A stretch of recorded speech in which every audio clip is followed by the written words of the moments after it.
Hello friends, good afternoon. આજના લેક્ચરમાં ધોરણ 12 વિષય આંકડાશાસ્ત્રમાં ચેપ્ટર નંબર 1 સૂચકાંકમાં આપણે આગળ જોઈશું દાખલા કે સ્વાધ્યાય 1.1 માં આપણે બે દાખલાનો અભ્યાસ કર્યો. ત્યારબાદ આપણે એક્ઝામ્પલ નંબર 3 વિશે અભ્યાસ કરશું કે જે તમારે પેજ નંબર 15 ઉપર ટેક્સ્ટ બુકમાં આપેલ છે. ઓકે સ્ટુડન્ટ, તો આપણે જોઈએ આજે કે કઈ રીતથી આપણે દાખલા ગણશું. તો કે અચળ આધારની રીતે વસ્તુઓના ભાવનું સામાન્ય સૂચકાંક, એટલે કે તમને જ્યારે સામાન્ય સૂચકાંક કીધું હોય ત્યારે, અને જો ફોર એક્ઝામ્પલ તમને સામાન્ય સૂચકાંક એ ટાઈપની કોઈ માહિતી દાખલામાં આપેલી નથી, તો શું કરવાનું? તો કે જ્યારે તમને દાખલામાં વસ્તુઓ, એટલે કે જે વસ્તુઓ છે ને, ઘઉં, ચોખા અને ખાંડ, વસ્તુઓ કેવી હોય તો કે એક કરતા વધારે વસ્તુઓ આપેલી હોય અને વર્ષ છે એ વર્ષ કેટલા આપેલા હોય તો કે 2 વર્ષ કરતા વધારે વર્ષ તમને આપેલા હોય, ત્યારે તમારે કઈ રીતનો ઉપયોગ કરવાનો? તો કે સામાન્ય સૂચકાંકને. પણ કેમાં આપણને જે એક્ઝામ્પલ નંબર 3 છે સ્ટુડન્ટ, તેમાં તમને અચલ આધારિત અને પરંપરિત આધારિત માં સામાન્ય સૂચકાંકના આપણે કઈ રીતે દાખલા ગણવા તેના વિશે આપણે જોઈશું આજે. તો તેમાં સૌપ્રથમ આપણે અચલ આધારની રીતે વસ્તુઓના ભાવનો સામાન્ય સૂચકાંક કઈ રીતે શોધો, તો તેનું સૂત્ર છે. શું સૂત્ર છે? તો કે અચલ આધારની રીતે સૂચકાંક ચાલુ વર્ષનો ભાવ એને ભાગ્યા આધાર વર્ષનો ભાવ એને ગુણ્યા 100. શું સૂત્ર છે? હજી એકવાર રિપીટ કરું છું. ચાલુ વર્ષનો ભાવ એને ભાગ્યા આધાર વર્ષનો ભાવ એને ગુણ્યા 100. આ શું થશે આપણું સૂત્ર? કેમાં? તો કે સામાન્ય સૂચકાંકમાં. કેમાં? તો કે અચલ આધારની રીતથી. ઓકે, તો આટલું ખાસ યાદ રાખજો. શું યાદ રાખવાનું? કે જ્યારે વસ્તુઓ 2 કરતા વધારે હોય અને વસ્તુઓ 1 કરતા વધારે હોય અને વર્ષ કેટલા હોય તો કે 2 વર્ષ કરતા વધારે હોય, એટલે કે અહીં આપણે કેટલા વર્ષનું કીધું છે તો કે આપણને ટોટલ 5 વર્ષનું શોધવાનું કીધેલ છે. તો કે આપણે સૌપ્રથમ આપણે એક્ઝામ્પલ નંબર 3 વાંચી લઈએ કે શું કહેવા માંગે છે તેની રકમ. ચાલો તો સૌપ્રથમ તેની રકમ વાંચીએ કે સ્વાધ્યાય 1.1 માં એક્ઝામ્પલ નંબર 3 કે કોઈ એક શહેરના જથ્થાબંધ બજારમાંથી ઘઉં, ચોખા અને ખાંડના વાર્ષિક સરેરાશ ભાવ અંગેની માહિતી નીચે મુજબ મળે છે કે તે પરથી વર્ષ 2011 ને આધાર વર્ષ તરીકે લઈ અચલ આધારે અને પરંપરિત આધારે ત્રણેય વસ્તુઓના ભાવનું સામાન્ય સૂચકાંક શોધવાનું છે. એટલે કે આમાં આપણને અચલ આધારની રીતે અને પરંપરિત આધારની રીતે કીધું છે. પણ આજના લેક્ચરમાં આપણે અચલ આધારિતની રીતથી દાખલો ગણશું અને નેક્સ્ટ લેક્ચરમાં આપણે પરંપરિત આધારની રીતે કઈ રીતે દાખલો ગણવો તેના વિશે હું તમને સમજાવીશ. તો સૌપ્રથમ આપણે દાખલો શરૂઆત કરીએ. તેમાં વસ્તુ અને વર્ષ આપેલા છે. વસ્તુમાં તમને ઘઉં, ચોખા અને ખાંડ આપેલા છે. ત્યારબાદ તમને વર્ષ 2011 થી 2015 સુધી વર્ષ આપેલા છે. ઓકે, તો આપણે સૌપ્રથમ જોઈએ તો કે અહીં વર્ષ લખેલા છે કે જેમાં તમને આપેલા છે ઘઉં, ચોખા અને ખાંડના જે ભાવ આપેલા છે તે મેં અહીં રકમના લખેલા છે. તો કે સૌપ્રથમ આપણે દાખલાની શરૂઆત કરી હોય તો કે કઈ રીતે કરવાની? તો કે આ રીતે એક ટેબલ ડ્રો કરી લેવાનું અને આપણને આધાર વર્ષ 2011 કીધું છે, એટલે કે આધાર વર્ષ આપણે શું લેવાનું છે તો કે 2011. આપણે 2011 બધામાં આધાર વર્ષ તરીકે લેવાનું થશે.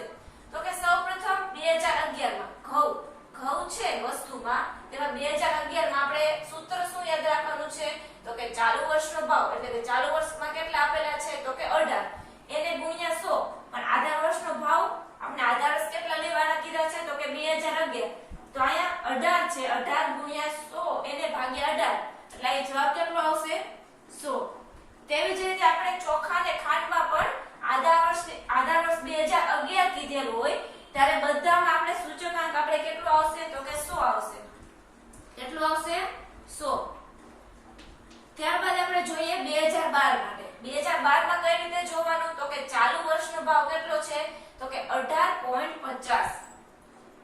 18.50 એને ગુણ્યા 100 ભાગ્યા કેટલા કરવાના? તો કે આધાર વર્ષ કેટલા છે તો કે 18, તો આના ભાગ્યા કેટલા કરશું? 18.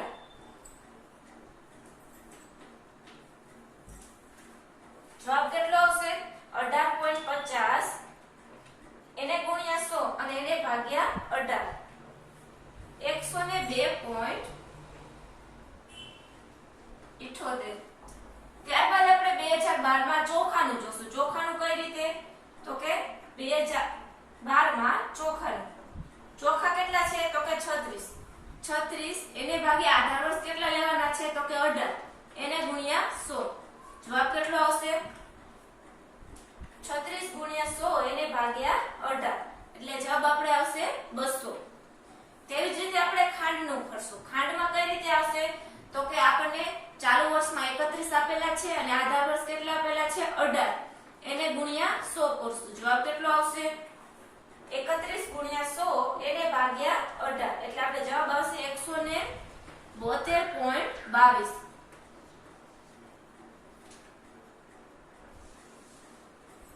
ત્યારબાદ આપણે 2013 માટે કરવાનું છે 2013 માં પણ તે જ રીતે થશે કઈ રીતે તો કે ઘઉં કેટલા આપેલા છે 2013 માં તો કે 18.90 કેટલા આપેલા છે 18.90 એને ભાગ્યા આધાર વર્ષ કેટલા છે તો કે 18 એને ગુણ્યા 100 જવાબ કેટલો આવશે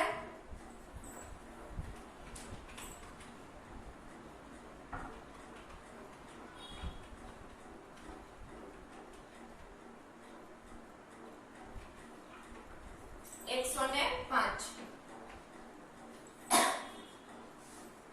ત્યારબાદ ચોખા ત્યારબાદ શું આવશે ચોખામાં કઈ રીતે આવશે તો કે 38 એને ભાગ્યા 18 એને ગુણ્યા 100 ચાલુ વર્ષ કેટલા આપેલા છે ચાલુ વર્ષમાં 38 આપેલા છે કેમાં તો કે 2013 માં એને ભાગ્યા કેટલા કરવાના થશે આધાર વર્ષ કેટલા છે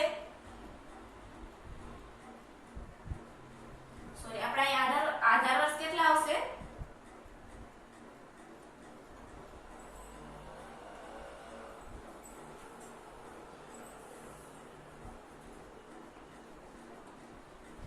આપણે 2012 માં ઘઉંનું જ્યારે કીધું હોય તો એવા બધા એવા ઘઉંમાં જે આપેલા છે એમાં આધાર વર્ષ 18 લેવાનું છે પણ ચોખામાં આપણે આધાર વર્ષ કેટલું લેવાનું થશે તો કે 30 અને ખાંડમાં આધાર વર્ષ કેટલું લેવાનું થશે બધા વર્ષમાં તો કે 30 બરાબર તો આના ભાગ્યા 30 કરવાના થશે ચાલો ફરીથી કેલ્ક્યુલેશન કરશું જવાબ શું આવશે 120 અહીં જવાબ કેટલો આવશે 120 તેવી જ રીતે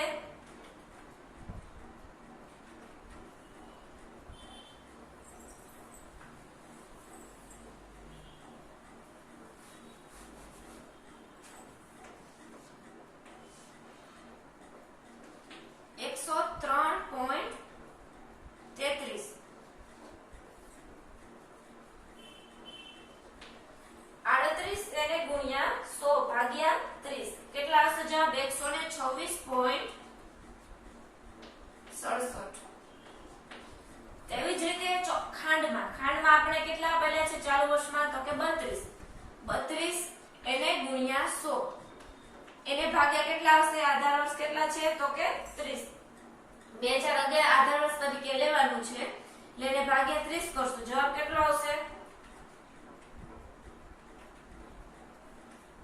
106.67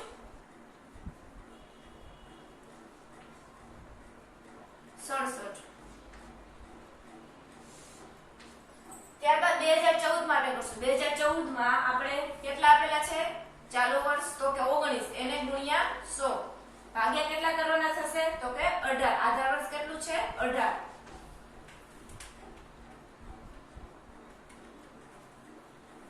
105.55 ચોખામાં કઈ રીતે આવશે તો કે 38 એને ભાગ્યા 30 એને ગુણ્યા 100 જવાબ કેટલો આવશે તો કે 126.67 કેમ કે આપણે 2014 માં કેટલા આપેલા છે 38 આધાર વર્ષ કેટલો છે તો કે 30 એને ગુણ્યા 100 એટલે જવાબ કેટલો આવશે 126.67 ત્યારબાદ આપણે છેલ્લે ખાંડનું કરશું ખાંડમાં કેટલો આપણે આપેલું છે તો કે 34 ચાલુ વર્ષ કેટલો છે 34 એને ગુણ્યા 100 ભાગ્યા આધાર વર્ષ કેટલું છે તો કે 30 34 ગુણ્યા 100 ભાગ્યા 30 એટલે કેટલા જવાબ આવશે 113.33 113.33 ત્યારબાદ આપણે લાસ્ટ એટલે કે 2015 માં આપણે ગણતરી કરવાની છે કઈ રીતે થશે તો કે ચાલુ વર્ષ એને ગુણ્યા 100 ભાગ્યા આધાર વર્ષનો ભાવ તો 2015 માં આપણે કેટલા આપેલા છે તો કે 19.50 તો અહીં લખશું 19.50 એને ગુણ્યા 100 ભાગ્યા 18 વર્ષ કેટલા છે તો કે 18.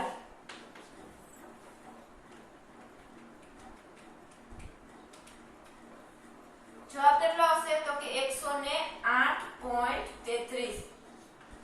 તેવી જ રીતે આપણે ચોખામાં કરશું. ચોખામાં કેટલા આપેલા છે તો કે 39.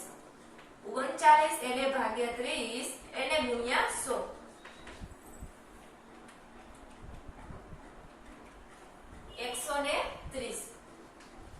ત્યારબાદ છેલ્લે આપણે ખાંડમાં જોશું. ખાંડમાં કેટલા આપેલા છે ચાલુ વર્ષ તો કે 36 એને ભાગ્યા 30 એને ગુણ્યા 100.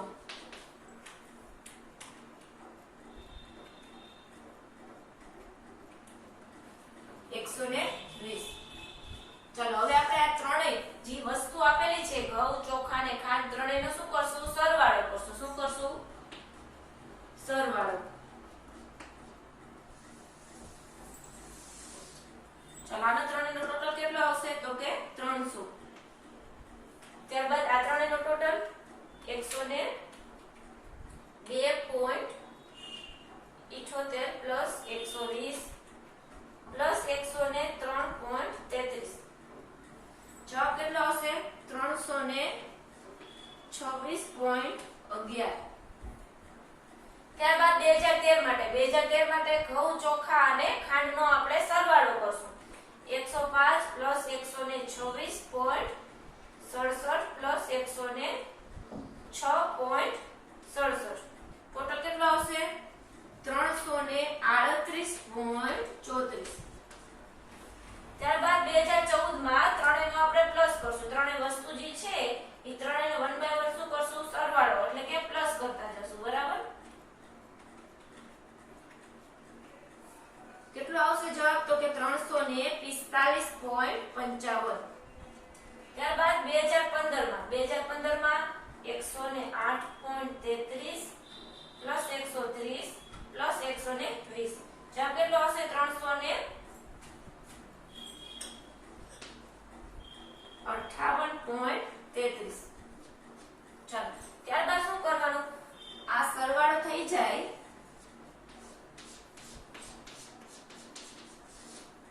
ત્યારબાદ આપણે ભાવનો સામાન્ય સૂચકાંક શોધવાનું થાય. ભાવનો સામાન્ય સૂચકાંક શોધવો હોય તો તેનું સૂત્ર શું આવે તો કે જે આપણે સરવાળો કરેલો છે એ સરવાળો અને આપણે એને ભાગ્યા વસ્તુ કેટલી છે તો કે 1 2 અને 3 વસ્તુ આપેલી છે. કેટલી વસ્તુ આપેલી છે તો કે 3 વસ્તુ આપેલી છે. તો આપણે કઈ રીતે આવશે તો કે સરવાળો એને ભાગ્યા 3. 300 ભાગ્યા 3 કરશું. જવાબ કેટલો આવશે 100. ત્યારબાદ 326.11 એને ભાગ્યા 3. 326.11 એને ભાગ્યા 3 કરશું. જવાબ કેટલો આવશે 108.70. 108.70. ત્યારબાદ 2013 માં ટોટલ સરવાળો કેટલો છે તો કે 338.34 એને ભાગ્યા 3.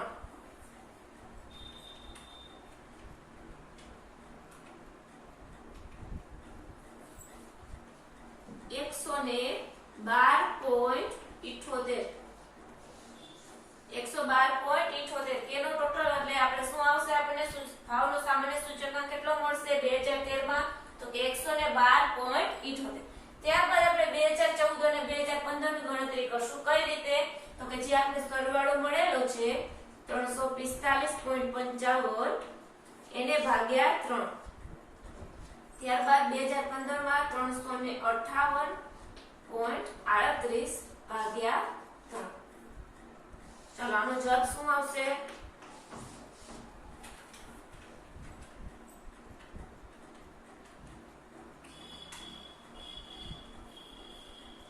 115.18. એને ભાગ્યા 3. 119.44. 119.44. ચલો આ રીતે આપણે શું સૌપ્રથમ સ્ટેપ યાદ રાખવાના તો કે તેનું સૂત્ર યાદ હશે એટલે તમને આખો દાખલો ઓટોમેટિક યાદ આવી જશે એટલે કે ઓટોમેટિક તમને સમજાઈ જશે. જ્યારે તમને એક્ઝામમાં 3 માર્કમાં દાખલો પૂછ્યો હોય આ ટાઈપનો તમને સામાન્ય સૂચકાંકનો દાખલો તમને 3 માર્કમાં પૂછી શકે કે તમને અચલ આધારની રીતને કીધું હોય અને પરંપરિત આધારની રીતને પણ કીધેલું હોય કે પરંપરિત આધારની રીતેથી તમને સૂચકાંક સામાન્ય સૂચકાંક શોધવાનું કીધેલું હોય કે તમને અચલ આધારની રીતે સૂચકાંક શોધવાનું કીધેલું હોય.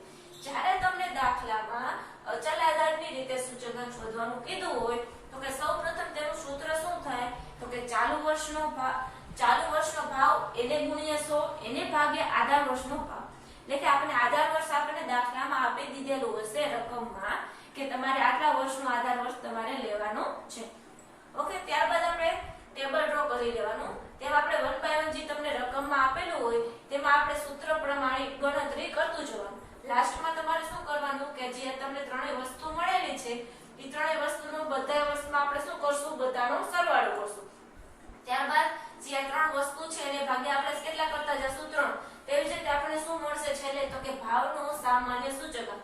શું મળશે તો કે ભાવનો સામાન્ય સૂચકાંક. ઓકે, જો સ્ટુડન્ટ આપણે નેક્સ્ટ લેક્ચરમાં જે આ જ દાખલો એટલે કે એક્ઝામ્પલ નંબર 3 માં જે આપણે પરંપરિત આધારની રીતે સૂચકાંક શોધવાનું છે તેનો આપણે આગળના લેક્ચરમાં અભ્યાસ કરશું.